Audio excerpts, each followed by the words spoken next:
Assalamualaikum warahmatullahi wabarakatuh. Bismillahirrahmanirrahim. Alhamdulillahirabbil alamin.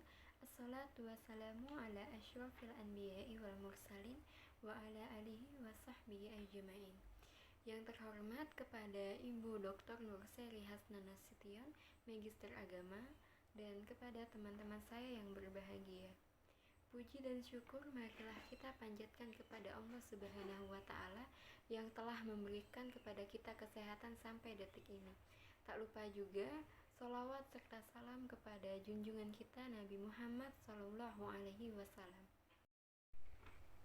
Perkenalkan, saya Femi Nur Hidayati selaku moderator dan kedua rekan teman saya yaitu Muhammad Ferdinando Ayadi dan Ahmad Alfi Afif.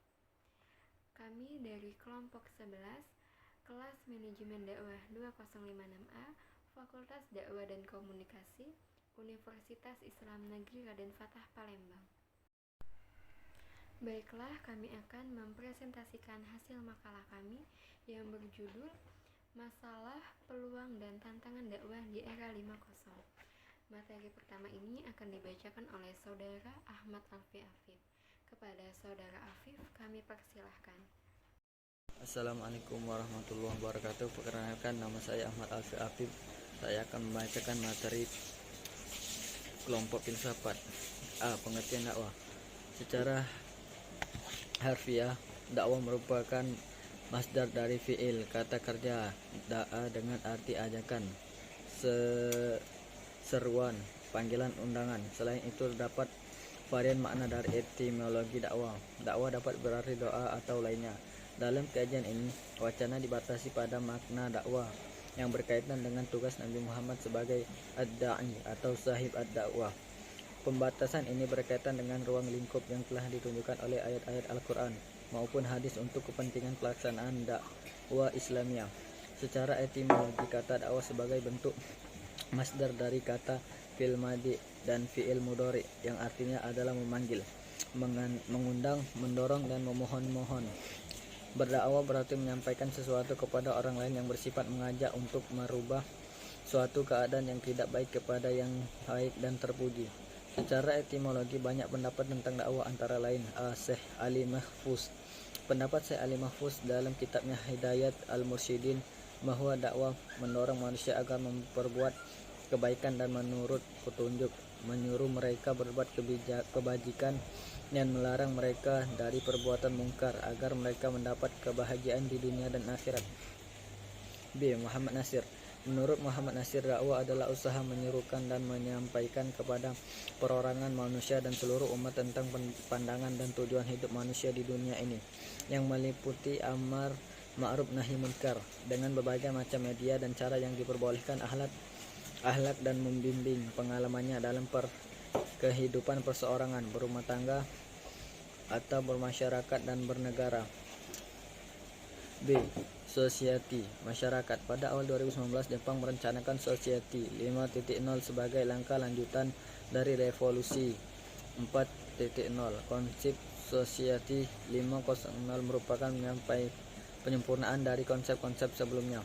Pada Society 1.0, manusia masih berada di era berburu dan mengenal tulisan. Pada Society 2.0 adalah era pertanian di mana manusia sudah mulai mengenal bercocok tanam. Lalu pada Society sudah memasuki era industri, yaitu ketika manusia sudah mulai menggunakan mesin untuk menunjang aktivitas sehari-hari. C. Peluang dakwah di era 5.0. Era ini adalah puncak di mana semuanya yang serba instan dan banyak dinikmati oleh masyarakat. Seorang dai mubalik pun bisa berdakwah atau menyampaikan dakwahnya melalui media-media yang ada, seperti berdakwah dengan media televisi, radio, dan juga media tulisan.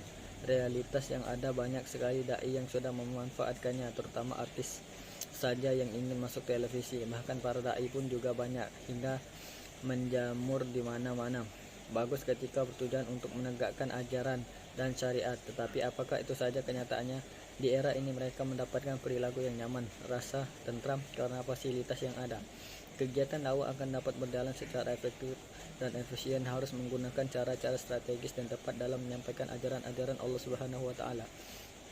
Salah satu aspek yang bisa ditinjau adalah dari segi sarana dan prasarana. Dalam hal ini adalah media dakwah, karena dakwah merupakan kegiatan yang bersifat universal yang menjangkau semua segi kehidupan manusia. Maka dalam penyampaiannya pun harus dapat menyentuh semua lapisan atau tingkatan baik dari sudut budaya, sosial, ekonomi, pendidikan, dan kemajuan teknologi lainnya. Sekian dari saya. Wassalamualaikum warahmatullahi wabarakatuh. Terima kasih kepada Saudara Afif yang telah membacakan materi pertama, dan selanjutnya materi kedua yang akan dibacakan oleh Saudara Muhammad Ferdinando Ayadi. Kepada Saudara Ferdi kami persilahkan. Assalamualaikum warahmatullahi taala wabarakatuh. Saya Muhammad Ferdinando Ayadi, NIM 20105012, akan menyampaikan presentasi sebagai berikut yang bagian D. Masalah dan tantangan dakwah di era 5.0. Dakwah merupakan seruan atau ajakan kepada keinsafan atau usaha mengubah kepada situasi yang lebih baik dan sempurna, baik terhadap pribadi maupun masyarakat. Perwujudkan dakwah bukan sekedar usaha peningkatan pemahaman keagamaan dalam tingkah laku dan pandangan hidup saja, tetapi juga menuju sasaran yang lebih luas. Apalagi pada masa sekarang ini, dakwah harus lebih berperan menuju kepada pelaksanaan ajaran Islam secara lebih menyeluruh dalam berbagai aspek kehidupan. Dewasa ini, setidaknya tantangan dakwah Islam tersebut berkaitan dengan akses globalisasi dan kenyataan pluralitas agama. Kemajuan pasca iptek telah mentransformasikan peradaban manusia dari kultur pertanian dan industri kemudian ke abad informasi dan komunikasi. Berbagai masalah yang timbul karena pengaruh era teknologi dan informasi, diantaranya 1. Budaya dan gaya hidup serba seragam dengan tanpa mempertimbangkan urgenisanya, seperti pada menu makan, mode pakaian, dan kesenangan hiburan. 2. Infiltrasi budaya dan nilai-nilai asing yang lebih intens dan masih banyak bertentangan dengan identitas kepribadian bangsa dan moral agama, seperti melalui televisi dan film.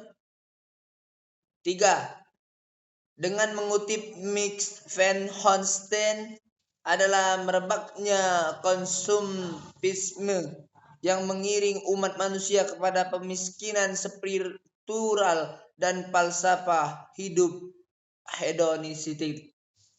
Bagian E. Strategi dalam tantangan dakwah.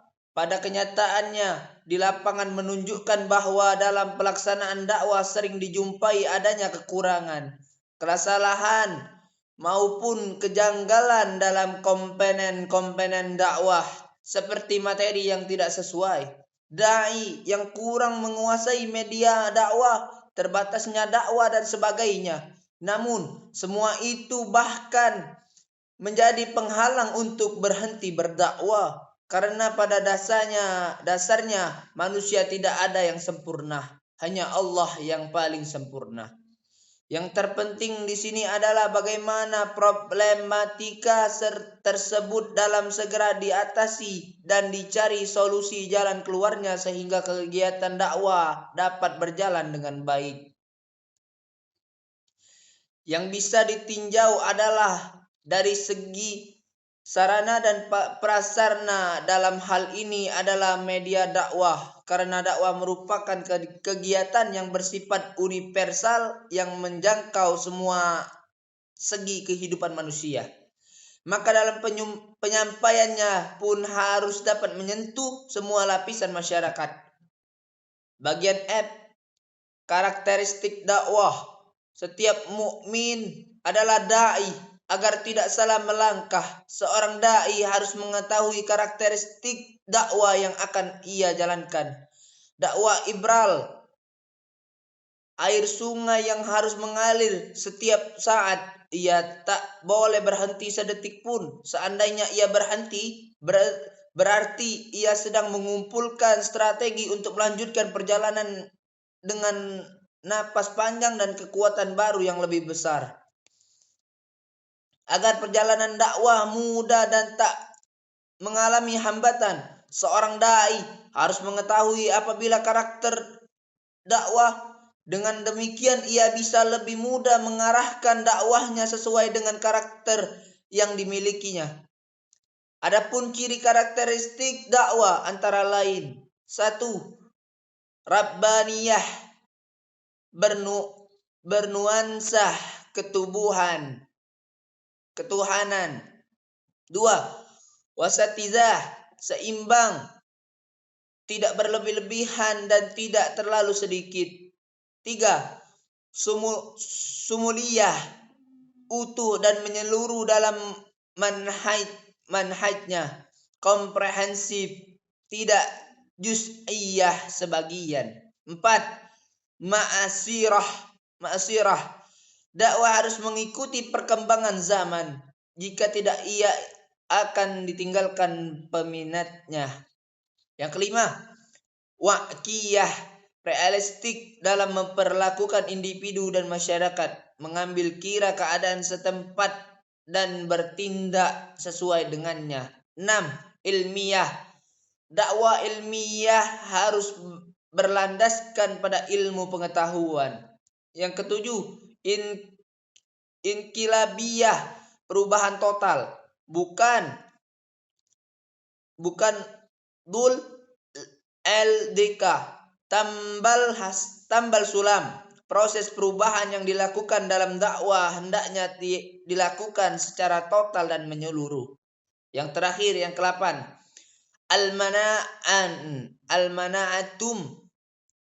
almana'atun islamiyah, mempunyai imunitas keislaman. Ini penting bagi dakwah. Imunitas keislaman akan menjadi benteng bagi dakwah. Tingkat pertahanan dakwah ditentukan oleh sebesar apa imunitas yang dimiliki para penyebabnya. Mungkin ini saja yang dapat saya sampaikan. Kurang dan lebih saya mohon maaf. Kepada Allah saya mohon ampun. Wabillahi taufiq wal hidayah. Wassalamualaikum warahmatullahi taala wabarakatuh. Terima kasih kepada Saudara Ferdi yang telah membacakan materi kedua, yang termasuk materi terakhir. Baiklah teman-teman, demikianlah hasil makalah kami pada hari ini. Kami